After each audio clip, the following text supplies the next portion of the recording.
vakawanda emirai baba anogara panze 5 years anditika obata mari obhadhara kwainofanira obhadhara kwainofanira kuenda osara asina kana chinhu. Dai ndakanga ndiri munhu anoda mari mari ndinoida asi iyi mari yaindirwadza kuti ndidye even dollar nekuti ndakanga ndarwadzwa nogara panze baba Chirenje. Dai ndakada kuita utsinye dai yakangokwana kana 5,000 passport ndinayo dai ndakatongokrosa border ndakatoenda amaizofa makandiwana futi awaizowana rudo runenge rwangu futi saka rudo rwenyuka ndoro rwanditondisa kutizei saka ndakati aiwa mari handitize nayo ndichaichengetedza kusvika yakwana. Rega nditaurire mhuri zvakare kuti ndine mhosva kwana Atezvara. Uri kuiziva? Ndine mhosva kwani? kwaAtezvara. Ndichada kutoti kana tagara pasi tanzonyatsogara taunganidza ndodzokera kwana Atezvara. Pana Atezvara vakandipa mhosva yekuti wakati mwana wedu ihanzvadzi yako. Chokwadi. Kumedia. Chokwadi. Kunyika. Iyo isiri hanzvadzi yako. Uyu Annie Betson ndosta rake rekuberekwa asi taimuti sister Rudo. Hanzvadzi yangu woinini anonditedzera ndinosira ndiyaitwa ani Rudo. Saka ana Atezvara vaitsvaga kuti munhu ari kumbonzi Rudo ndoupi, ari kumbonzi hanzvadzi yaChirenje ndoupi, kusvikira vakabva vazvibata vakabva vazviona vakati iye hanzvadzi yako yauri kugara naye. Sitakati vakomanaka hondo yauya. Saka izvozvi kutaura kuno takatonyaradza atete mai malo takati tete mai malo chimbonyaradza hondo iri kupi iri kukwe asi tichazoitaura kana tasvika kwairi tozoita sei tozoikurukura tichitaurira vana veZimbabwe kuti dzimwe mhosva munofanira kudzitora asi madzitora dzitorei dzine gwara rakanaka. Mhosva inoya pamunhu aiuye pachimuti inoya pamunhu ndotitika mai Chirenje. Saka mhosva yekumba kwenyu wainzwaka ndichiri kuiziva vaudzi ana tete kuti zvanzi nababa aChirenje ndiri kuiziva. Zvakangoma. Ndambotara ndakati nhau dziri panapa dzakawandisa dzakakurisa tingadzokere kumashure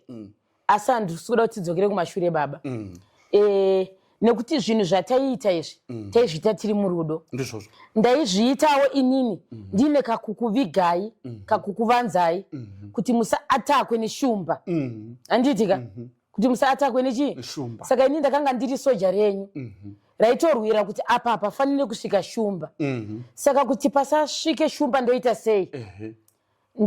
Ndaitsvagawo strategy yangu yekuti ndakadai so murume wangu haatakwe. Nekuti kwandaenda kwacho ndaiona kuti kwakanga kuine masoja akaita sei. Saka vedu yaka zvinongorema kuti kana uri mudzimai so ungozvipira ungoti babaka kana ndiri hanzvadzi yenyu ini kana makandiona ndichinzi nemwe murume apa nyararai tiri kuvhima mhuka kana tinge taibata tozivhiya tiri vangani tiri vaviri. Baba wangu wokundibereka aBuilder Chirenje vakazunguza musoro vakaenda kune imwe hofisi yevatainetsana navo. Vasvika ikoko vakabva vati kuna baba Atezvara vava baba wangu ini vandibereka zvakanzi baba kana tapinda umu hamumboti uyu murora wangu munoti mwana wangu musikana. Ana baba vakanga vari vatatu namukoma vakabva vapinda vakangotora instruction nokuti instruction vakaipirwa pamusuwo wakavapa instruction pamusuwo vabva vatongopinda vasingazivi kuti wai wazviti uri mwana wavo hausi murora vabva vapinda vabva vasvikotointrodusa ivo ana baba vakati mwana wangu ihanzvadzi yaBarnabas. Musati mambozviona zvinhu zvakadaro asi ndambozviona ana baba vakatoti vachizobuda imomo vakasvika tagara muchikenini pasi pai tagara tiri kukurukura manje tatenga mamerinda chete ndowatayafodha nguva iyoyo tatenga mamerinda vari kunwa mamerinda nemabhanzi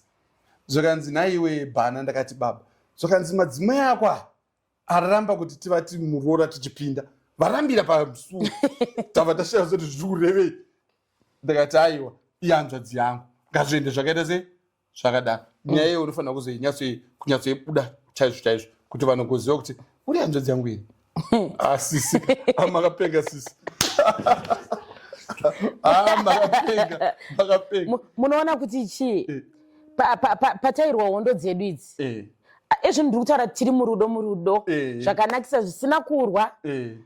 zvisina chi munoona vana pavanoenda kuchikoro paya vanodzidza inonzi history kudzidza zvinhu zvakamboitika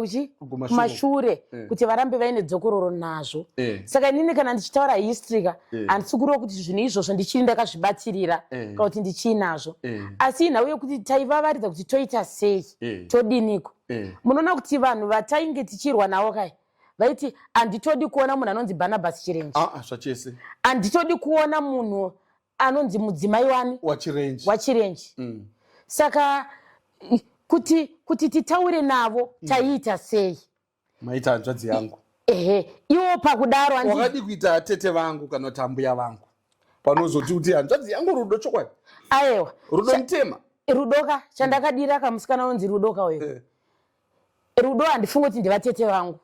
rudo ibest friend yangu ndivatete hanzvadzi yenyu but ibest friend yangu yekuti munhu wekuti kana ndakangoda kungoita zvandada naye ndinoita iyewo kwandiri akafunga kuda zvaada even akayamba mangu anogona kutonditorera chinhu chiri pasi pemwoyo wangu andirwadziwe nekuti zvizhinji zvaakandiitira ihondo zhinji dzandakapindana nadzo akandibudisa saka ndakatsanangura zita rake kuti ndizviti ndoitwa sister rudo even vazhinji vaindiona pagrupu chingonzi tete rudo ndini tete rudo ndaienda kumaoffices makuru andianopindana nadzo ndichipindana nehondo dzakasimba dzamengonzwa ndini tete rudo ndaipinda asi ndaiedza kuumbiridza baba Chirenji kuti zvino vanhu avo zvavati hatidi kutaura nababa Chirenji hatidi kutaura naamai Chirenji zvino anoziva nhau yepamba paanonoitsanangura ndiani vanhu vese vakanga vari pahama neshamwari havaiziva saka inini ndakazonomira ndiri sarudo Chirenji pakati pana atezvara vangu ndikavaramba ndikati handisi muroora wenyu ndiri mwana wenyu saka munoona kuti dzimwe hondo dzatinopindana nadzo ka dzakaoma toda kutoramba vana atezvara dzinotongoda kuramba ana atezvara kana uchida kuti ubude dzimwe nyaya ka ramba ana atezvara ombva washandisa mazita ana atete vako oramba uri mufamily oramba uri mufamily ndipoti zviite sei zvitobuda nekuti kuramba kwandakaita ana atezvara vangu zvakandinonora muChirenji Diaries dzirimo muChirenji Diaries dzirimo dzakazara dzakawandisa zvokuti vachateera Chirenji Diaries ka vachanzwa zvakawanda zvokuti vachati ichokwadi here vanofanira kuziva zvakare kuti kahangaiwa kamwe chete kashiri kanobhuruka kai kahangaiwa kamwe chete kanodyiwa sadza kaviri makadya makuseni muzokapedzisa masikati nekahanga kachi kamwe chete kahangaiwa kamwe chete kana vanhu vasingazive nonzi nhamo ndiyo yainzi nhamo yokuti taiti takarova kahangaiwa panze apa nerekeni kuti tokabika tokadya makuseni tokadya manheru zvinhu zvakaoma asi munoona zvazvakaita kamanje ka baba Chirenji nyatsovatsanangura vanofunga kuti pamwe tairova kahangaiwa kanofamba tichitanga kuvaka musha uno pane hangaiwa dzakangoya dzega 2013 pane hangaiwa dzakauya dzega from Norway dzakagara hatidzizive kuti dzakabva kupi takapedza kuvaka dzichigara papi pano tikarwa hondo dzatakarwa hangaiwa dziri papi dziri pano tichigara panze waitodziona dziripo dzakagara pamusoro pemba dzaigara apa dzakatarisa kunze kutende dzimwe nguva ndaitomwayo raisi nepamusoro pejurawo kuti dzidye raisi iroro saka munoona kuti nanhasi dziripo hangaiwa idzodzo tinadzo hadzina kwadzakaenda saka ndo dzimwe dzekuti taitoti takadzikandira raisi tiri panze dzikabuda torova imwe chete totobika toita sei asi murau wedu wekumaso waitoti hangaiwa haiite sei asi chekuita pakanga pasina yakanga iri nhamo apa takatonzi kumaso muri kudya muteuro takatoita sei takatoidya tiri papi zvino nhamo yatakaona nababa Chirenji ka yakanga yakaoma asi muri yeZimbabwe ine rudo baba vari kunze kwenyika vane rudo regai nditi hakuna munhu asiri hama yako munhu wese ihama yako kutodarika hama yako yeropa aiwa vataurire kuti kukwira ndege kwababa chirenje kuti poshi baba chirenje vakwira ndege ndakakwidzwa nemurume akauya muno musunu ari kuaustralia asi akabva kuaustralia akati ndoda kunoona zvakaitirwa baba chirenje akasvika akagara apa nemufundisi wakanga vainavo vakanamata ndivo vakatanga kundikwidza ndege kubva muno ndichienda kuuganda kunosangana naprofeti kakande profeti kakande havana kumboita mes kana kuti miss vakabva vangonoti twa chaipo pamba nenyaya